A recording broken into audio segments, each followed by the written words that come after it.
1.5 million mansion, West Orange. What and how can that happen? We're going to take a look in this episode right here. Just in this space, as you can see, this is not your ordinary property. Even though that $1.5 million price tag sounds like sub-mansion type of material, with the proper vision and investment, we are talking about at least doubling the value of this property given what it has to offer. If you've seen my recent episode on 5 areas that are about to boom in New Jersey, West Orange is one of them. We are in Llewellyn Park, just a few blocks from downtown, where there is soon to be a development in terms of film studio, which was a theme in that particular episode, but is giving an idea of why some areas in New Jersey are just in a preparation phase for a boom for selective parts of neighborhoods in those towns. This is one of them. We're going to take a look. As you can already see through some of the footage that we're showing, this house is absolutely phenomenal in terms of the architecture, the history. If you just look up some of the history on this property, gives you a very, very good idea of how much thought, skill, vision went into it. And the next owner is going to definitely make this even more of a uniqueness based on their own taste and their own touches they put into it. So stay tuned, because we've got a lot of touring to do in this particular property in a short amount of time. So we're going to get through this really quick just to give you an idea of what an upside potential property looks like for a mansion type of neighborhood. Let's get it started now. Welcome to New Jersey Living. My name is Corey Jones. I'm a licensed real estate agent in New Jersey with Coldwell Banker, team leader of the New Jersey Living Group, and host of New Jersey Living, the podcast. We cover all things New Jersey, of course, the real estate market, dining scene, social entertainment venues, and iconic locations. So if any of these things interest you, be sure to click like, subscribe, and the notification bell to stay updated on content like this that comes your way on a weekly basis. So let's dive back on site so that we can continue with exploring $1.5 million mansion in New Jersey that really is a diamond in the rough. Let's continue. Well, as you can see, spaces like this, you're not going to find in any given home. You've seen my episodes on West Orange prior to this one. If you look back to school, but some of my episodes, you've seen Montclair, you've seen some of the surrounding communities, South Orange, Maplewood. So 1.5 absolutely doesn't give you this in your ordinary setting. But this is really an opportunity. So when there are scenarios where properties are inherited, or they go into trust, or they go into foreclosure, and they need a lot of love, a lot of attention, a lot of renovation, those opportunities are not available all the time, especially at this given price point. But as you're going to see with this footage, the uniqueness of this space, the value that it brings for a post renovation is pretty rare in this given environment. Obviously, as I'm going to flash up the current tax number, which is going to make some jaws drop, but this is a property that actually is having a price reduction for taxes, being that it was a recent appeal. Don't know what that number is going to land at, but when you're talking about roughly 135,000, that is pretty jaw-dropping. But again, we're talking 8 acres of land. You know, we're talking really essentially 15 plus bedrooms, 10 plus bathrooms, a really unique property even for Llewellyn Park. So we're going to continue with this, just get some road footage in as well of the general neighborhood around Llewellyn Park, and love to get some feedback from you guys on what your thoughts are on this particular property. With vision, just think the end product and not what it looks like right now, of course. All right, so let's go ahead and take our walkthrough now.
So while we're taking in some of these sites through this expansive property, we're going to take a look at some of the before photos to be able to appreciate what this property looked like beforehand. Before we do that, I'm going to flash up a couple resources really quick for those buyers that may be in the market right now. First QR code is a buyer's guide, walks you through the process. If you by any means need some insight, some assistance, I'm definitely here to assist.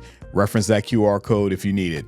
The other QR code for buyers is the relocation guide. If you're coming from another region of the country, or maybe you're coming internationally, definitely take advantage of that just to get some more insights on New Jersey.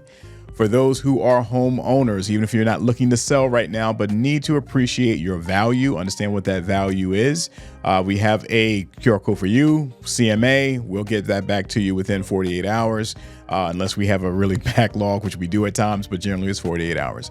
And we have a QR code if you are just cash curious. If you'd like to know what an investor offer would look like on your property today, throw that out.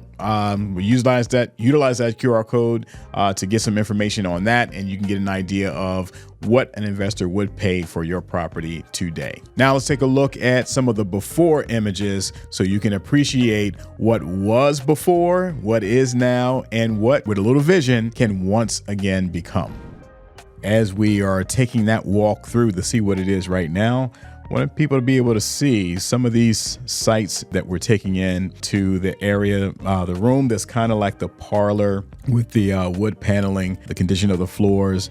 And this is not something that's 30, 40, 50 years ago. This is just a decade ago. And the home, is currently obviously not occupied. That is something to take into account whenever looking into a home that is, whether it be a foreclosure, whether it just be a situation where it's already bank owned, not in a foreclosure process, but already bank owned, or it may be an inherited property that is just no longer occupied. So those things, they do account for a degree of wear and tear, because if there's not climate control, if there's not moisture control in a property, that does take a toll on a property over time. So I say that when I'm looking at these wood walls and the floors, that's something to take into account whenever you're looking at that type of property. We see the dining room is almost like a dining hall, but these, just to flow through some of these photos, gives you an idea of what that property was before it was vacated. And the pool, absolutely gorgeous, and can better appreciate the kitchen space, that back family room, some of the bedrooms, the yard space, the garden, the tennis court. Yeah, so this is just, again, another way of accounting for what vision could transform into what's pretty much a blank slate. So let's jump back in to get some more of this footage in and, again, contribute some comments along the way, just what your thoughts, experiences, or anyone who has had this kind of project before themselves. Like to hear from you as well. All right, gonna take another breeze through the carriage house. Honestly, carriage house, I was under the impression that there would be, kind of a real full housing scenario with bedroom and kitchen, what have you, but it's more entertainment and recreational kind of space. So again, that full bath is downstairs. This is wood here, but nothing that's going to be permanent. This would be something that would probably be replaced throughout. All right, so a little mini kitchen in the center space. And then again, coming back to where we were, I think, given the electricity here, they either had a fountain or maybe a koi pond in this space. And yeah, you mentioned weddings. I mean, something like this, once really fixed up, would be a feature point for such an event. And then back over on this side. All right, we have the hot tub and the old school crank style windows.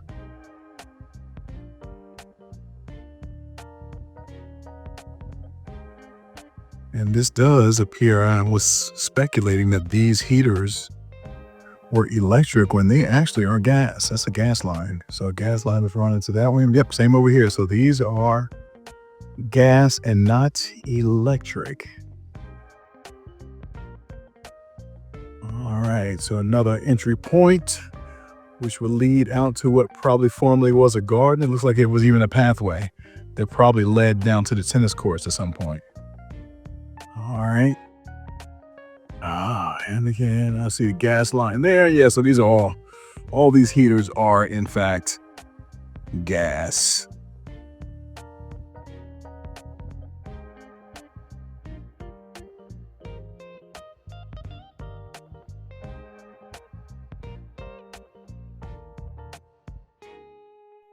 And that walk around corner was, again, where the storage space was. And two walls are here. This one is leaning a little bit here.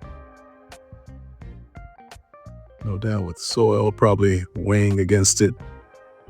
And yeah, this was some kind of space. Looks like it was a bit of a ramp that came down. And storage space up in here, which is currently some pots and firewood. This one has a radiator as well, so could be heated. What I'm looking for in the basement, it definitely tells a lot of the story as it pertains to any moisture. Moisture damage, moisture seepage. Is really dry and dusty, which is good. All right, see some gas here. They busted out a wall here. We'll circle back there. A lot of space down here, and the ceilings are relatively tall. So this is more space that can be used. This is a safe. All right, so there is a light. If I can maybe find a switch. There we go. All right, so wine cellar. So I don't know if they were actually locking up the wine, but there is a wine cellar right here. And coming around, you have some more HVAC units. This looks like it is a crawl space over here. And sometimes there will be sump pumps. This is not a sump pit at all, but it's very common in New Jersey to have a sump pit. Another HVAC unit. They're older HVAC units. Multiple sump pumps just to collect soil and any soil water and to pump away. But we're relatively higher elevation here in this area. So you don't have probably nearly as much ground water. All right, so we are looking at boilers right here. Boilers are looking older. And 1, 2, 3, and 4 right here.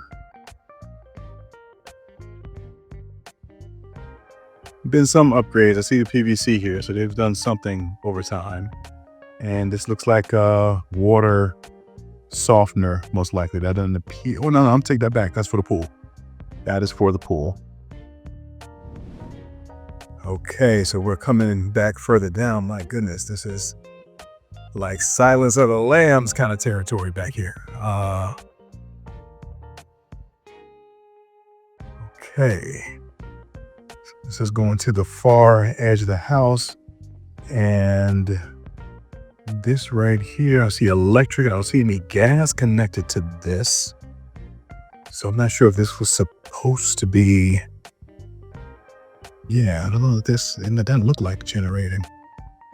And there's nothing connected or coming off of it other than electric. So I'm not 100% sure what that is. Maybe you can speak to this, because even the name, Desert Air, unless it is a air handler. No, dehumidifier. I read it. Kind of beat up, but it's a dehumidifier, probably assisting a couple of these systems over here. Another HVAC here, crawl spaces, and another dark alley. Most extensive basement I probably have ever seen. Okay, so this is bringing us back up to where we came from. But all in all, it's not dusty. It's not, it is dusty, which is good. That reflects drier, There's not a damp, dank smell to the place, which is good. Don't see heavy moisture penetration or crumbling of foundation, which is good.